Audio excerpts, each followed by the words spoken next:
Alright everyone, welcome back to the channel. Today's video we're going to take a look at a saddle. Crüzr XC, which stands for expansion chamber, which is their version of a pleated saddle. Crüzr was nice enough to send this saddle to me to kind of take a look at, review, give you guys my thoughts on it. I've had this saddle for, I would say, about 2 months now. I've sat in it for just over 100 hours. All of my sitting in this saddle has been here in the house. I have a tree set up here in the house. I watch a lot of TV. That's how I do a lot of testing on saddles, how I kind of help design saddles. I spend a lot of time in them. So that's what all this comes from. I haven't actually hunted from this saddle yet. I got this saddle in mid-December or so, and this is mid-February, I guess, 20-something, into February. Holy cow. But anyways, we're going to take a look at the Crüzr XC. So here it is. All right, so we've got the Crüzr XC laid out here on the table. XC stands for expansion chamber, which is what they're calling the pleat in the saddle so that it opens up. So first thing to note, obviously, is that notice it is slightly higher. You'll notice you have about 5 inches, 4.5, 5 inches here, and then you've got about 7.5 or 8 inches down here. It's not exactly in center like most of the pleated saddles are. It's slightly off center. To me, that offers a little bit of comfort advantage, and the fact that I'm typically more of a sitter than a leaner, so I like to have a little more underneath my butt. So when I pleat this down, I get more underneath of my butt than, say, if it was exactly in center. You don't get as much down to the butt as possible. You would get more evenly from top to bottom, whereas this gives you a little more towards the butt or a little more towards the top. The expansion chamber here seems to stay relatively closed, you know, walking or sitting in it. You kind of have to pull it to pleat it out. It's not like some other saddles that you just sit down in and they're always just expanded out no matter what. You almost have to fold them closed. Looking at the frame design, I mean, it's pretty much the exact same as any saddle in the fact that you have a 1.5-inch webbing that goes pretty much all the way around the saddle. It's overlapped right up here in the top where it's stitched. They run 2 rows of malle webbing, 1 row here and 1 row up here. They go out and form the lineman's loop, and then they also on this bottom row come out and make loops on the end for the waist buckles. We'll get into that in just a second. When we look at the lineman's or the malle loops, this top row is kind of very open. So keep this in mind if you're going to run anything that runs like a T style, where it's got a piece of plastic and then it goes down with a piece of webbing into, say, a loop or a clip or something like that. These really loose sewn malle webbing up here, they may have a tendency to fall through. Whereas if you look at the bottom row down here, they're pretty extremely tight down here. So you're not going to have to worry about anything really falling through there. Another advantage is, like, you see this grimlock over here. You can see it flops side to side in this really loose malle webbing. So if you use something like this to hook climbing sticks to, it's going to be prone to move around more than if you were to hook it into the tighter row of malle webbing down here. It does have leg straps. Leg straps are sewn on the back center down here. Lineman's loops. Pretty basic lineman's loops over here on the side. They are got high-vis webbing sewn on the inside of them.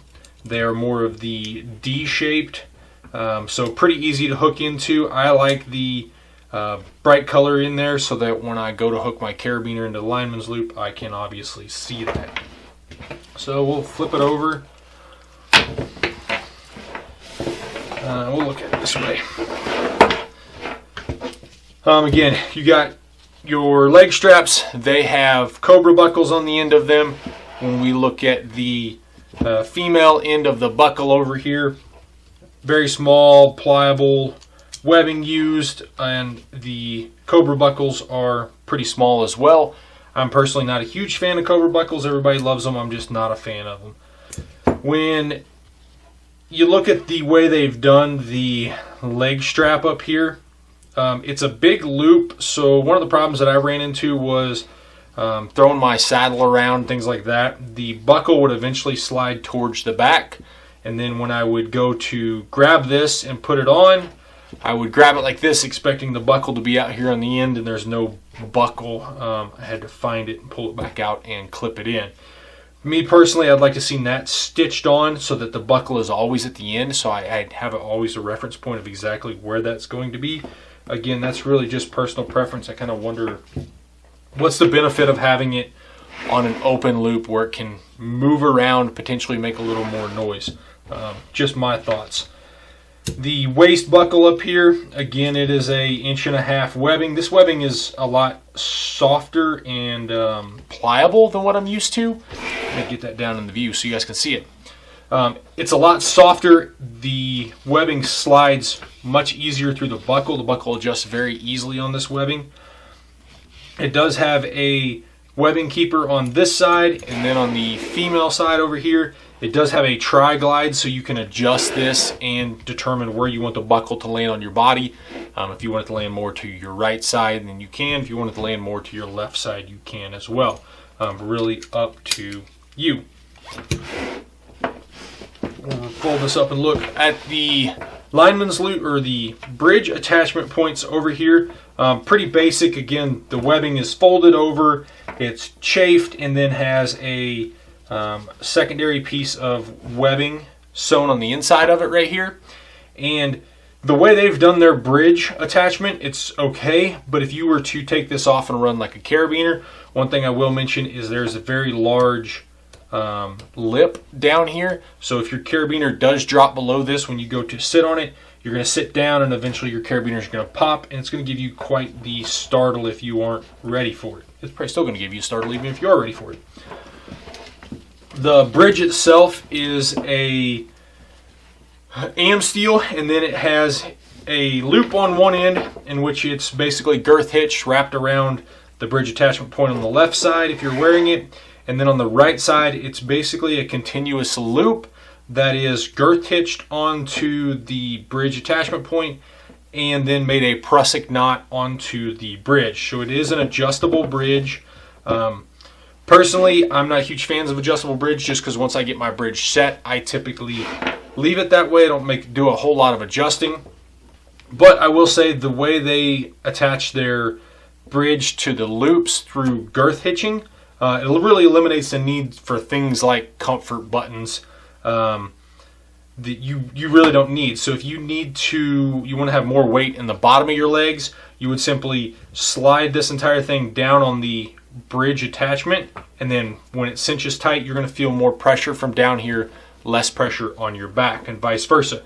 If you want to feel more pressure on your back or less on your legs, you would simply slide this up higher, and it gives you the same function without needing anything other than just girth hitching directly to bridge attachment points. So to me, that's pretty good.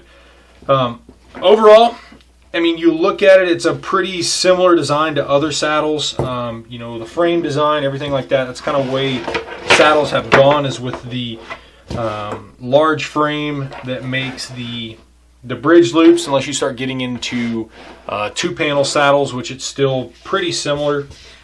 The pleat or the expansion chamber is moved up slightly. To me, that's a little bit of an advantage. It gives you a little different comfort feel. It feels a little different to me specifically. The quality sewing craftsmanship of it to me is probably what I would say par or at par. I'm not going to say it's superb. An example would be right here on the back of the saddle where the molly webbing is. If you look, there's actually 1, 2, 3, 4 pieces of webbing right here.